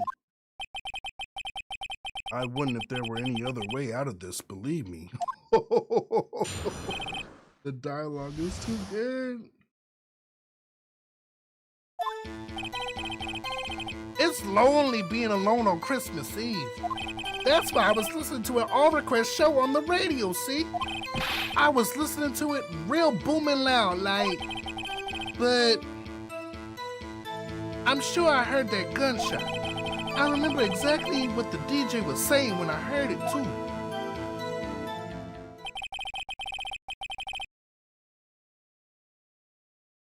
You were listening to your radio at a high volume? Yeah? What's the big problem? Can a man listen to his radio in peace? Isn't this a free country? I truly believe Larry has no idea what the problem is here. Judge, can you believe a word this witness says?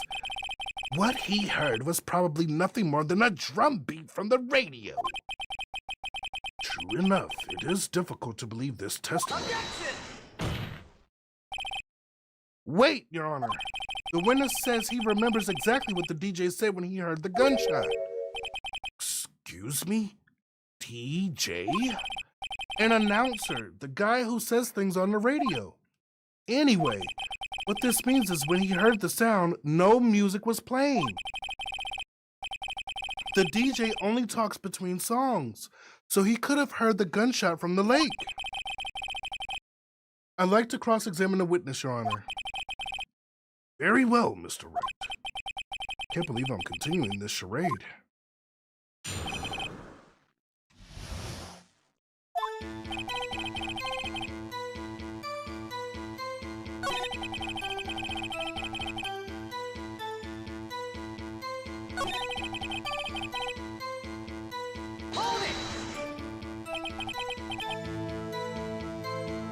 Real booming loud? Yeah, you know. And you had your headphones on? Yep. I wouldn't think you could hear anything going on outside at all.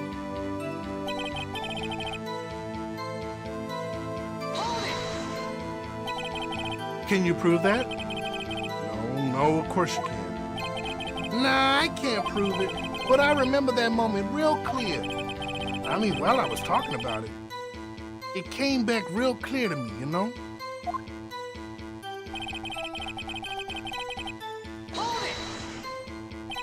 what did she say? Mr. Wright, please cease these pointless questions. What possible good could knowing what the radio DJ said do us? Indeed, Mr. Von Karma has a point. I'll allow the question only if you see some reason why we should care. Nigga, shut your goofy ass up and do your fucking job. You fucking beta male? We should care, Your Honor. Of course we should. Why? Well, how do you know if we don't ask, Fine, very well. Mr. Butts, please testify to the court. What was the radio announcer saying when you heard the gunshot?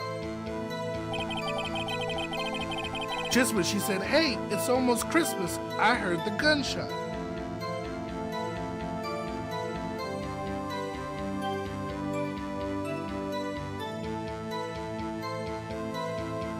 It's almost Christmas, so that means it wasn't midnight yet.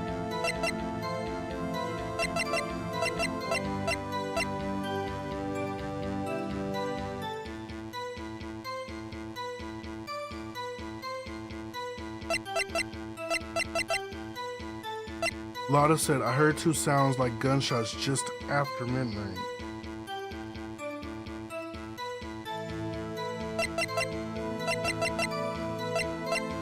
Three shots were fired.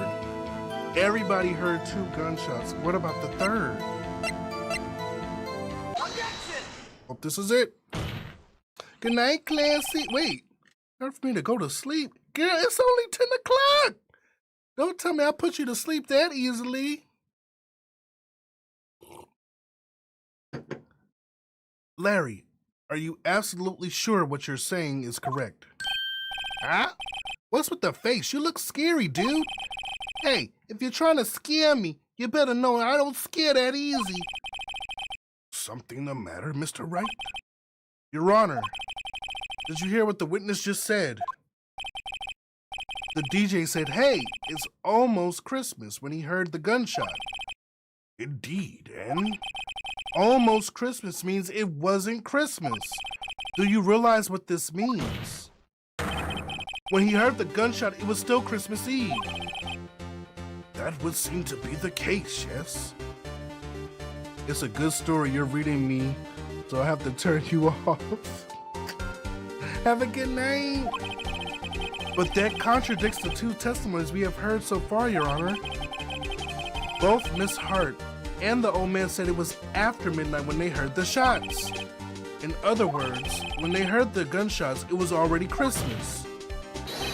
This is a clear contradiction, Your Honor. Order! Order!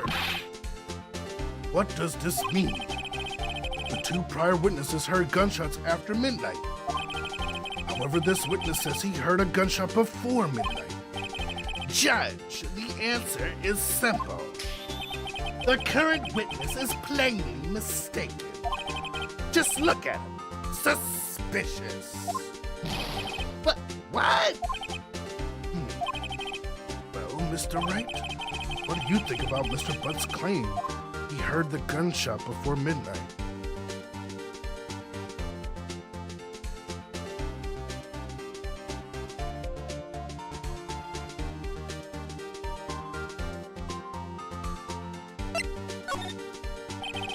Larry's not mistaken, Your Honor.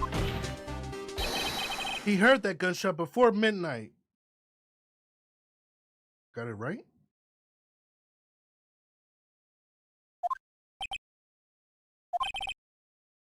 Intriguing.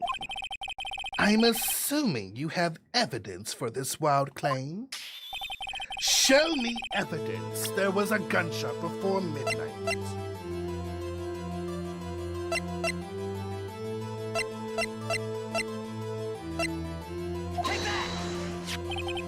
This is my evidence. The murder weapon?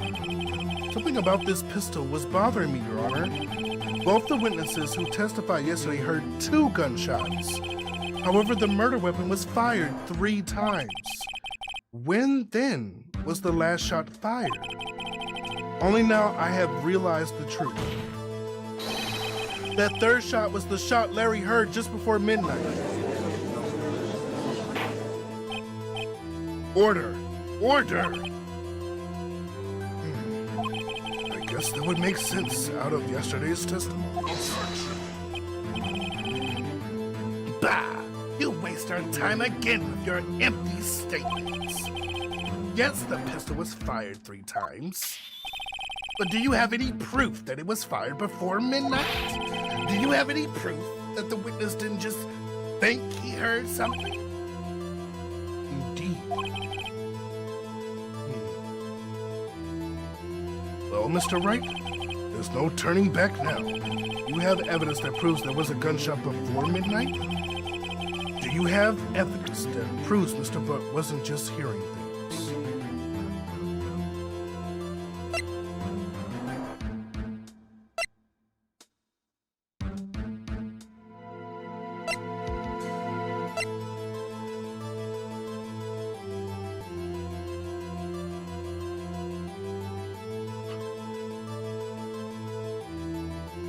Got it. Look at this photograph. This was taken by our witness yesterday, Miss Lotta Hart, with her automatic camera. The timestamp on the photo reads December 24th, 11:50 p.m. Oh, yeah?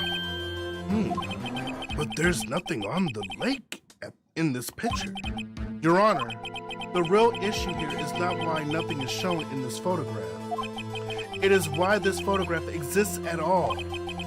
What do you mean? Your Honor, this photograph was taken by an automatic camera. That camera was set to go off in response to loud noises. Aha! Correct. There was a loud noise on the lake at 11:50 p.m. This is why the photograph was taken. In other words, there was a gunshot at the time that Larry claims.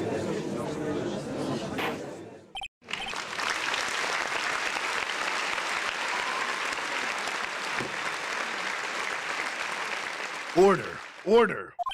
That would make sense of the evidence we've seen so far. However, this leaves me wondering exactly what did happen that night on the lake. Exactly.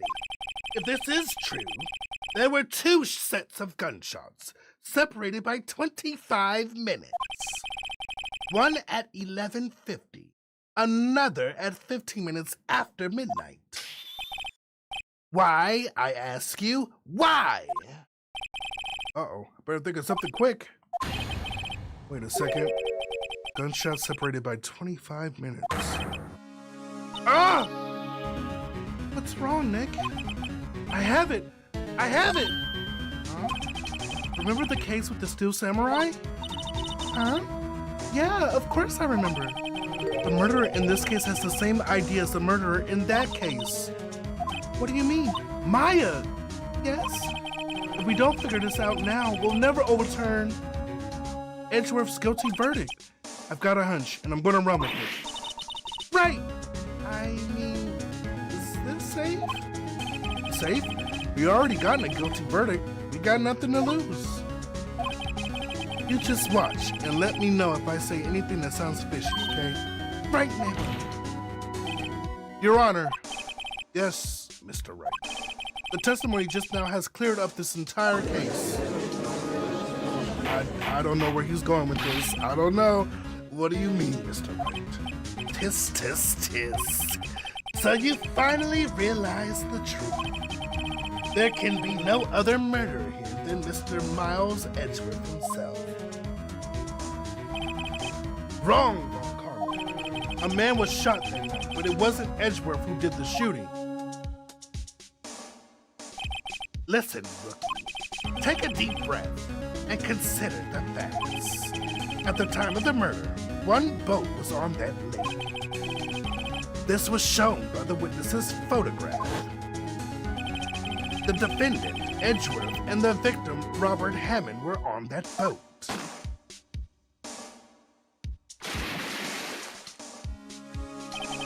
There was a gunshot fired on that boat, and Robert Hammond fell into the lake. The distance of the shooting was 1 meter. It couldn't have been suicide. Well, the guilty party has to be the other man on that boat. Admit, it's hard to imagine any other possibility. Yes, but this assumes that the victim was shot at 15 minutes after midnight. Phoenix, where are you going with this?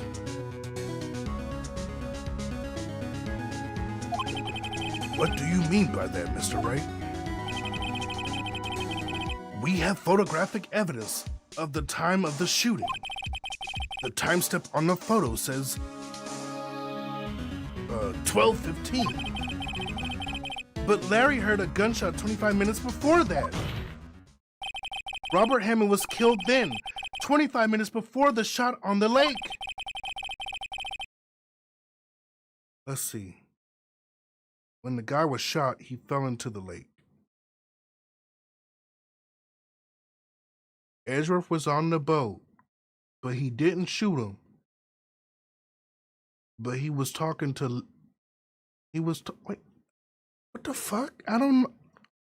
Did he get hit with a tranquilizer? What the fuck? I don't know. What the fuck?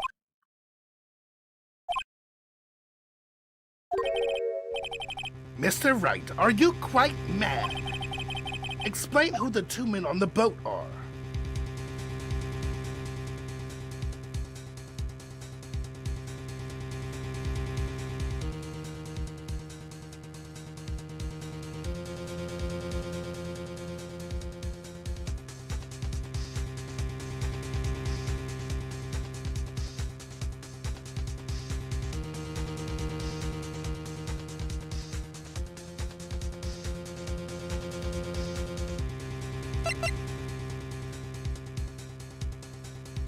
Take that!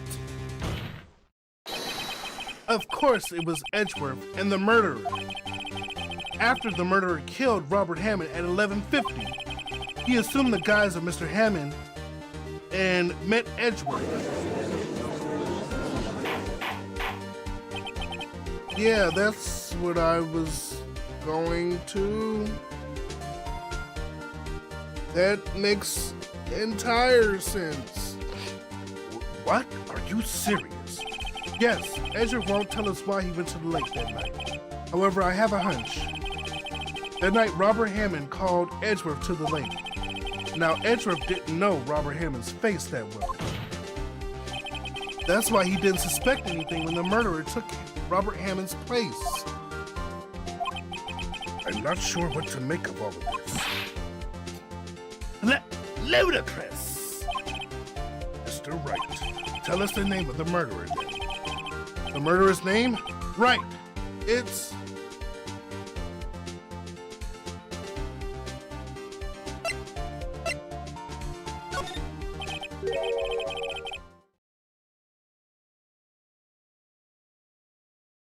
Actually, I don't know the murderer's name. You don't know? Bah! Again, you waste my time! I don't know because he never told us.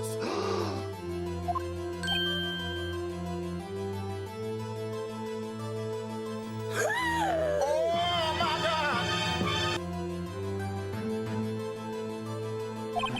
God! The murderer is the caretaker of the boat shop, that old man. At 11:50, he was the one who killed Robert Hammond. The caretaker of the boat shop. Where did he do this? There weren't any boats on the lake there. Why would he have to go all the way on the lake just to shoot someone? May I suggest that the real scene of the crime was not on a boat?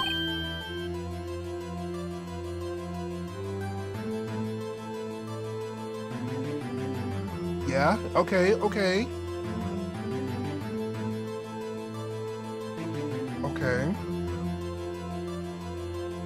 What? Well then, where did the murder take place?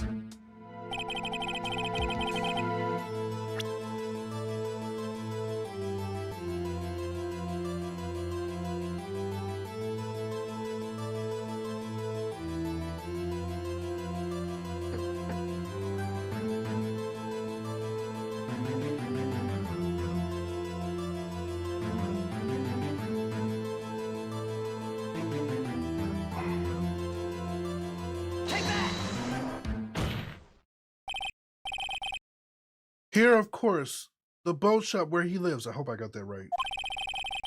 That way he could meet with the victim without anyone seeing. Do you have proof that the boat shop was the scene of the crime? Recall Larry's testimony, if you will. I got it right! Oh my God! That boy's smart! The night he was out on the lake in a boat searching for something. That night, he finds it and returns the boat. Just then, as he's starting to head home, he hears a gunshot. He heard a gunshot, Your Honor, even though he was wearing headphones at the time. In other words, the gunshot was very, very close by. And where would that be if he had just returned a boat? The boat shop. Mr. Wright, what happened that night on Gourd Lake? Oh my God, this is like Detective Conan. Please tell the court from the beginning. Yes, Your Honor. Nick, are you sure about this? Not really. But I think if I start at the very beginning and I take it slow, I might just be able to figure this out. Okay. That night, the caretaker of the boat shop called Robert Hammond to his shop.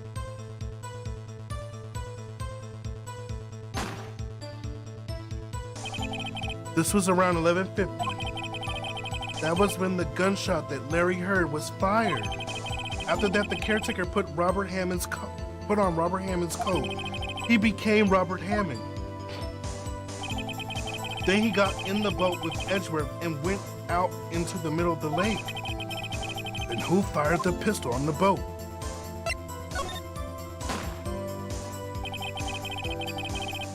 It was, of course, the murderer who shot the pistol. He shot twice. Both missed Edgeworth on purpose. Wait a minute. Yes? Why would he shoot twice if he didn't mean to hit him? Details. Note this, Mr. Wright. The moment you run out of explanations is the moment you lose. Tell us why the murderer had to fire twice. I believe he shot twice to create a witness, Your Honor. Create a witness? The murderer lifts his pistol and fires one shot. That ensures that anyone who heard the shot would look at the lake. Indeed, Miss Hart did exactly that after hearing the first gunshot. Next, the murderer waits a bit and he fires again. Then,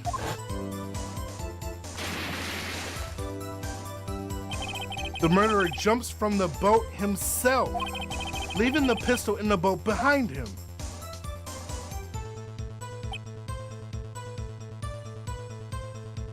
That shit makes perfect sense. I see. To someone looking from the edge of the lake. It would appear that one of the men on the boat had shot the other. The murderer didn't know about the automatic camera, of course. That's why he shot twice to draw attention to the boat. Once you realize that, everything else falls into place. The boat shop caretaker swam back to his shop.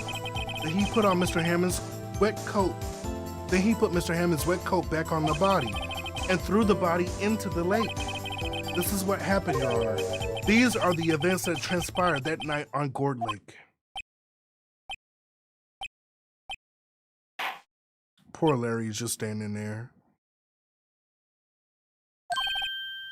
Bailiff, bring out the witness from before. The boat shop caretaker. Quickly! That man gone. That man is long gone. I just have a feeling.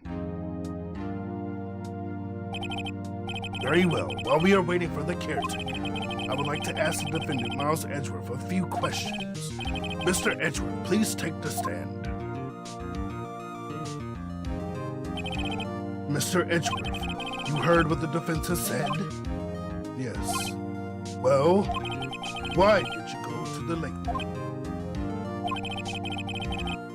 What Wright has said was mostly correct. Astonishingly so, actually. Yes. Several days ago, I received a letter. The letter was signed Robert Hammond. He asked me to come to the boat shop by the lake at midnight on Christmas Eve.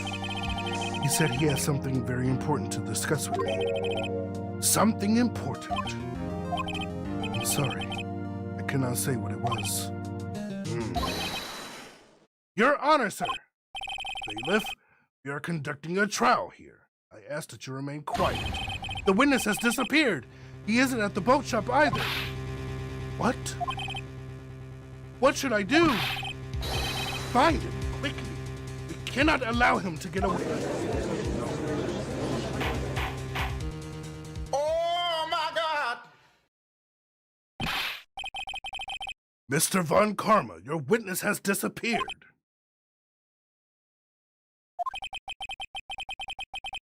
A search warrant has already been issued. Goes without saying that I cannot declare a verdict under these circumstances.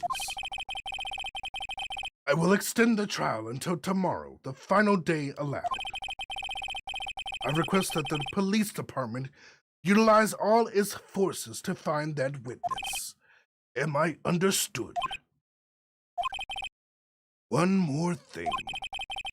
Just who is that boat shop caretaker? I think his identity has become very important to this trial. I want him, and I want to know who he is. Very well. Court is adjourned.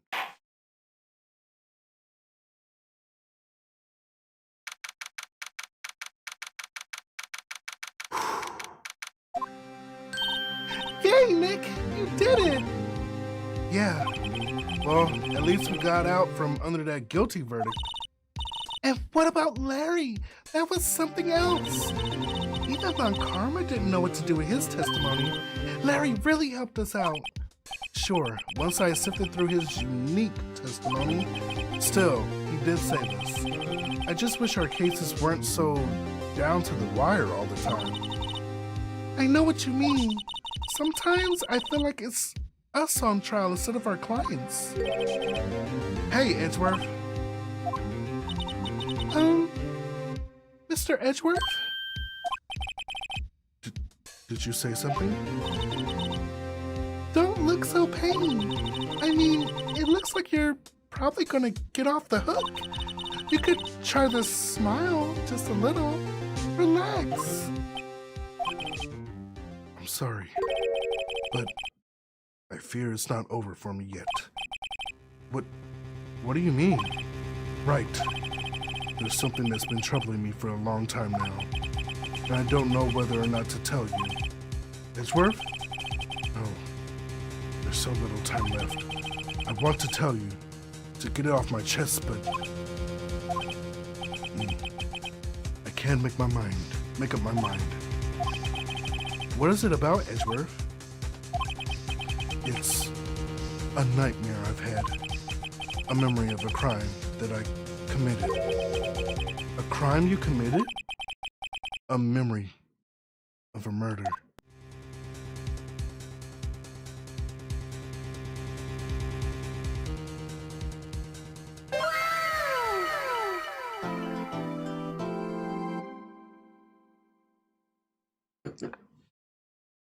The plot thickens.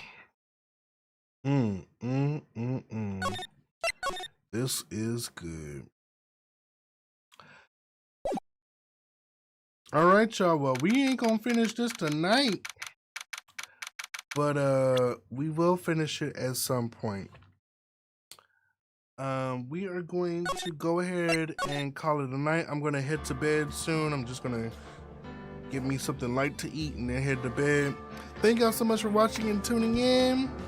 I'm definitely enjoying Phoenix Wright the second time around. I was enjoying it the first time too, but now I'm like,